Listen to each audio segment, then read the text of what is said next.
Hello, and thank you for attending our November seminar. We've seen such success with this seminar series, and that's because of your attendance, so thank you for being here. I am Jessica Smith, and I'm the substitute teacher trainer here at study.org. Today we're going to review general expectations that school districts have for substitute teachers. Now I want to start off with a question, so if you'll just submit your response in the questions area of the panel, I'd like to review what you'd say. So the question is, why did you sign up for the webinar today? I'll give you a few seconds to answer that, then review some of the things you said. Some great things are coming in. One person said, I signed up to find out how to get more substitute teaching jobs. We will review several expectations of things that you can do in order to improve the likelihood of you being requested as a substitute teacher. These are things that will take you above and beyond the call of duty. Another person said, I registered for this webinar to be a better substitute teacher. I get so thrilled when I hear people doing things to improve themselves just because they want to, so thank you for your attendance. Another person said, I want to make sure I'm doing all that I can to help my school district.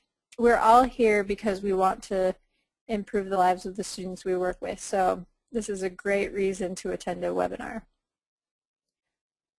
Now, if you don't feel like your expectations or your questions were met today, you're welcome to email me, jessica@study.org, and I can help you directly.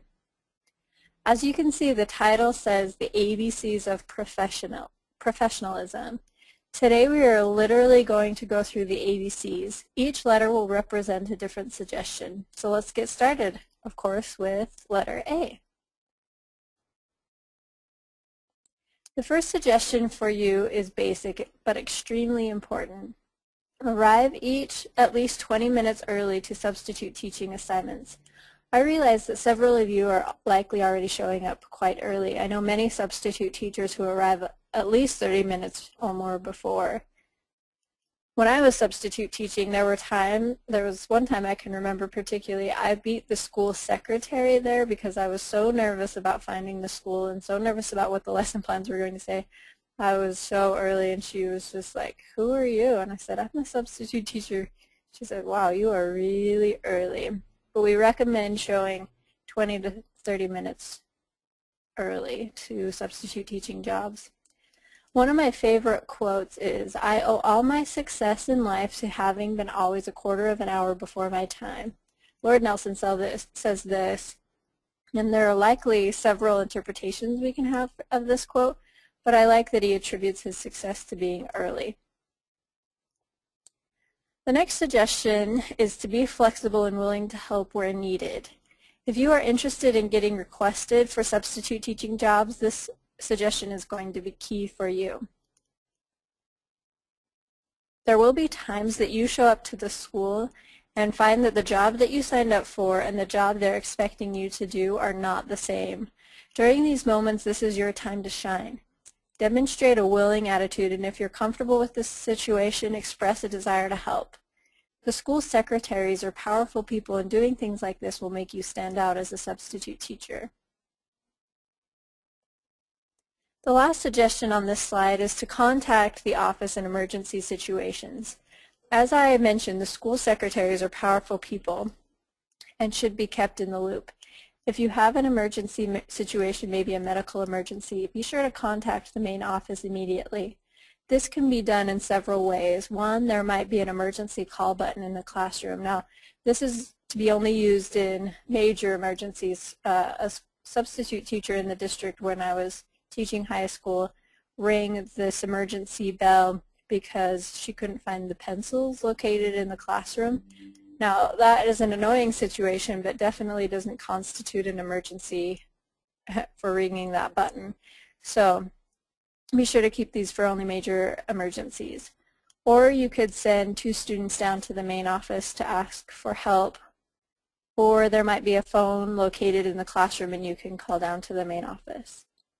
Now, while we're talking about emergency situations, I would encourage you to review the school's policies for handling emergency situations.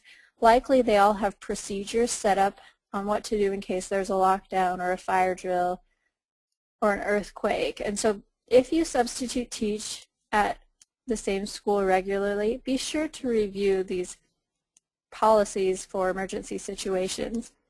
Likely they'll be in a flip chart or a binder in the classroom, and you can just ask the school secretary where to locate these.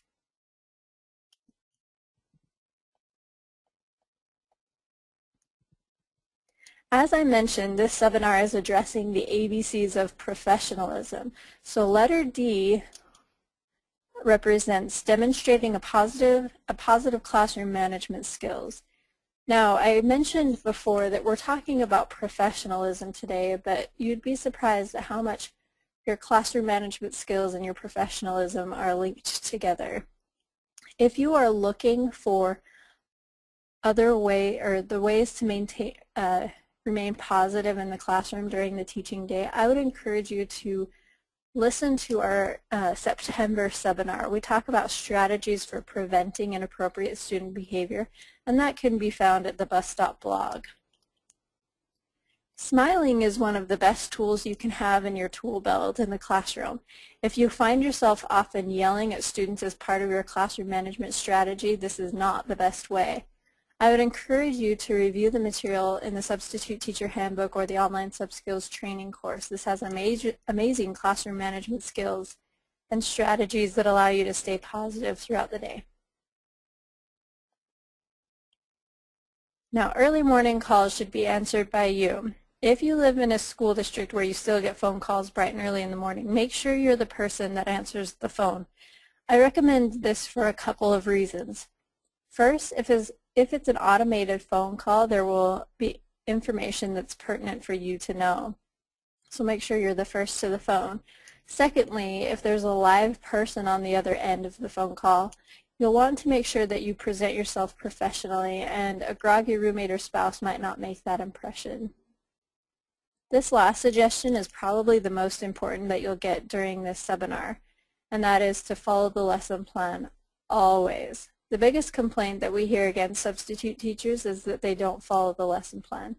Now, I realize that there are some challenges involved with following the lesson plan, but you're just going to have to deal with these as best you can and realize it's just part of the job, but you do need to complete those lesson plans to the best of your ability. Realize that several permanent teachers will leave an abundance of work for you to do during the day. Consider this an act of mercy.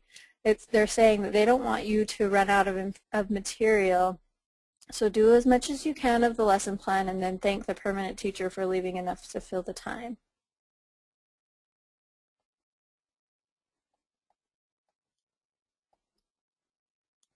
The letter G represents grade any papers that you hand out yourself.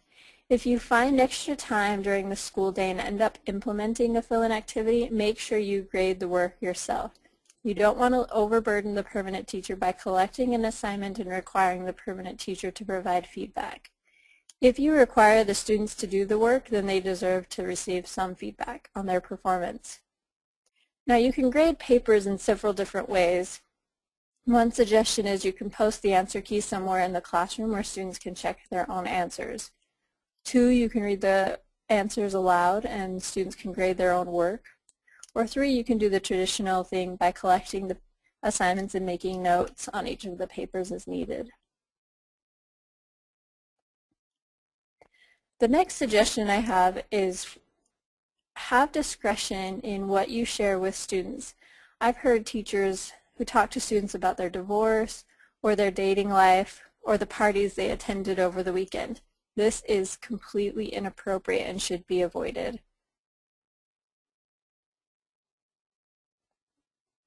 Introducing yourself to the teacher next door at the beginning of the day might prove useful for you. If you have questions throughout the day, the teacher next door will likely be able to answer those for you. Now, this introduction at the beginning of the day should be very quick. Everyone is busy in the morning, so be sure to be respectful of the teacher's time as well as your own time.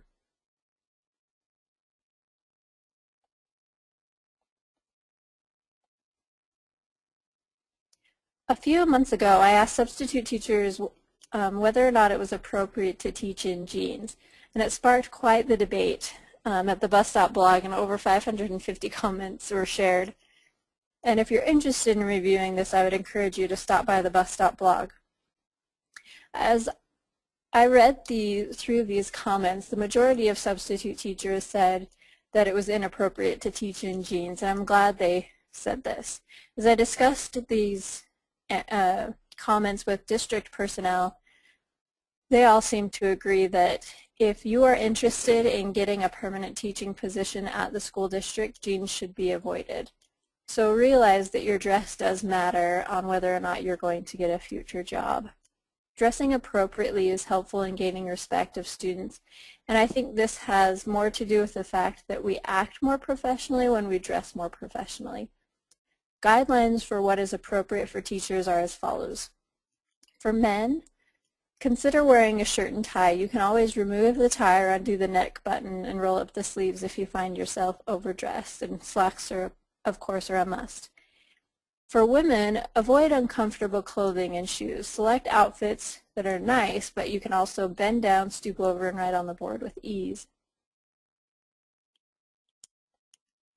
The next suggestion is keep students until the bell rings, and this is part of the legalities of substitute teaching. You are legally responsible for the students from the start of class until the bell rings, so keep them the entire time. And if you dismiss the students early, it won't reflect well on you. If the students walk down the hall and the principal says, "Why are you out of class?" and they say, "The sub let us out early," this is not what you want to, the impression you want to leave with the school principal.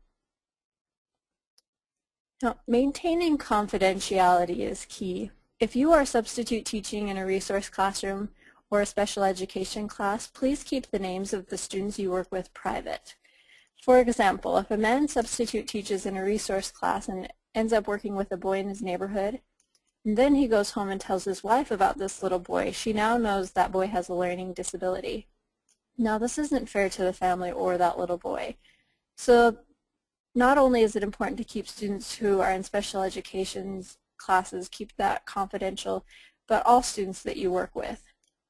I often hear of situations where substitute teachers are in grocery stores and a parent comes up and says, "Hey, I heard you subbed in my son's class the other day. How was he?" All you should say is, "It was a great day. I really enjoyed substitute teaching for Mrs. So-and-so." Since you aren't there on a daily basis, it's important for you to keep judgments to yourself. Any concerns you had about the school day should only be discussed with the permanent teacher or your immediate supervisors.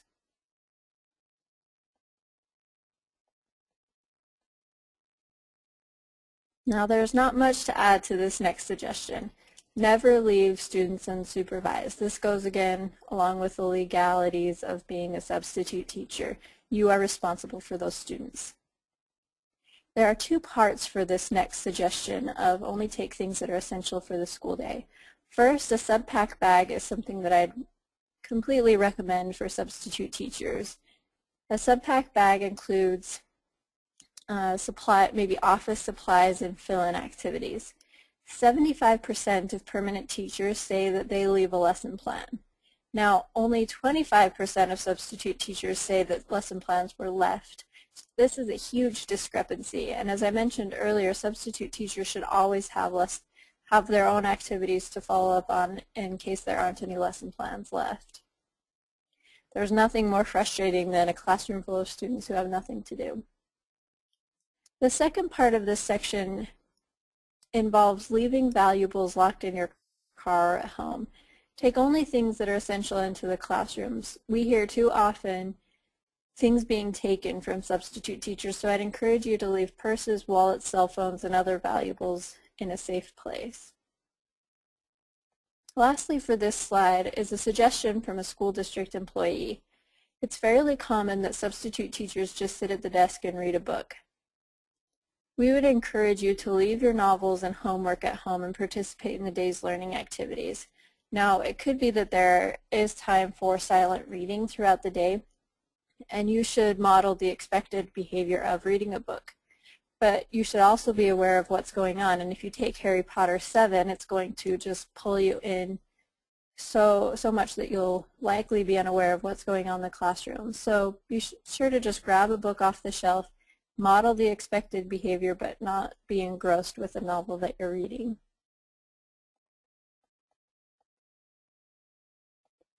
Questions are important at the beginning of the school day. This means that as you check into the main office, have some questions ready that you can ask the school secretary.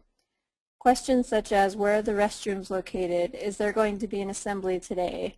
Am I responsible for any extra duties, lunch duty or recess duty, etc.? Asking these questions will demonstrate that you're a with it sub.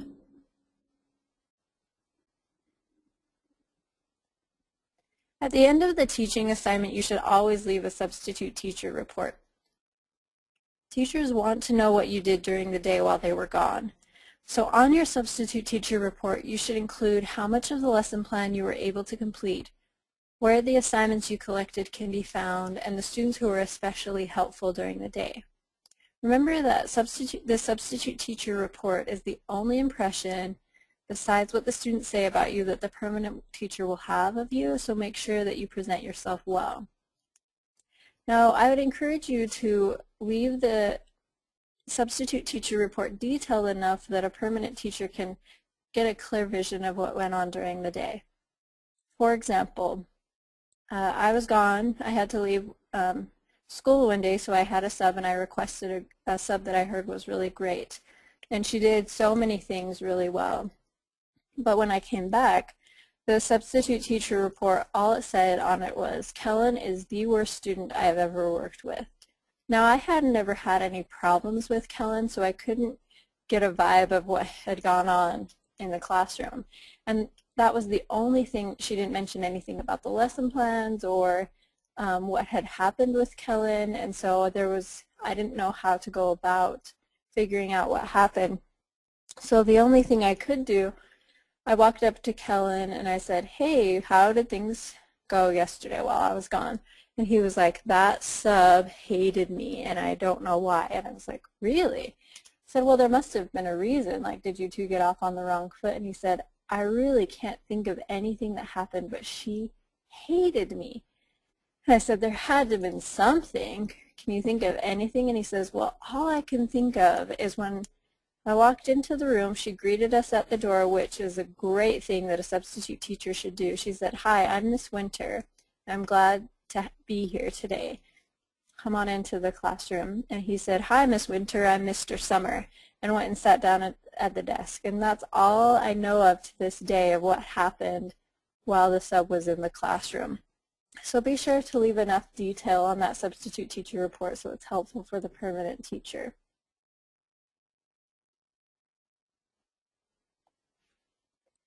The suggestion for letter S is also from a sub-manager in a school district. It says, simply do not engage in power struggles with students. Now, there could be times when a student says, you can't make me do this, you can't force me to do this. Remain calm and respond by saying, you are absolutely right, I can't force you to do anything. This is what is expected of you today. And so you do need to get the assignment done, but I'll come back in a few minutes and check on you. And just walk away calmly. Don't show the student that he or she has even fazed you. Remaining calm is key in avoiding power struggles with students. Several sub-managers suggested this next one. Teach as much as possible. You are responsible for teaching the students the material on the lesson plan. I would recommend avoiding doing things that get you off task from that lesson plan, such as introducing yourself in great depth. Do whatever you can to make sure that teaching is going on. But one way that you can improve your teaching skills is by reviewing Chapter 2 in the Substitute Teacher Handbook or the Teaching Strategies section in the Sub-Skills Online Training course. For the letter U, it says, use the resources available at study.org. There are so many free resources available to you, and most can be found at study.org. You're taking advantage of one of them right now, which is attending this free seminar series. There are many more that can be found at study.org and the bus.blog as well. And we'd also encourage you to sign up for our weekly sub-suggestions newsletter. We talk about classroom management tips, professionalism tips, and then give you links to a lot of fill-in activities that you can have in your sub-pack.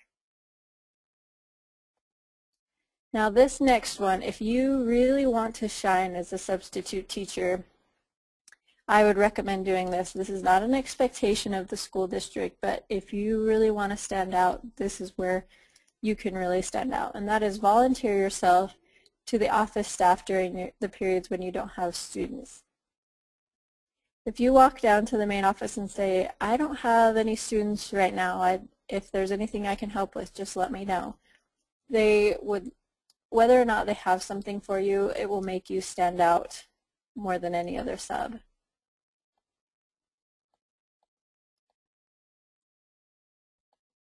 In the news this week, there have been cases of teachers bullying students, and I feel like this is more of a problem than we realize. So when speaking to or about students, be respectful. If you expect respect from students, you need to first show respect to them. And the other part of this suggestion is when speaking of teachers, also be respectful.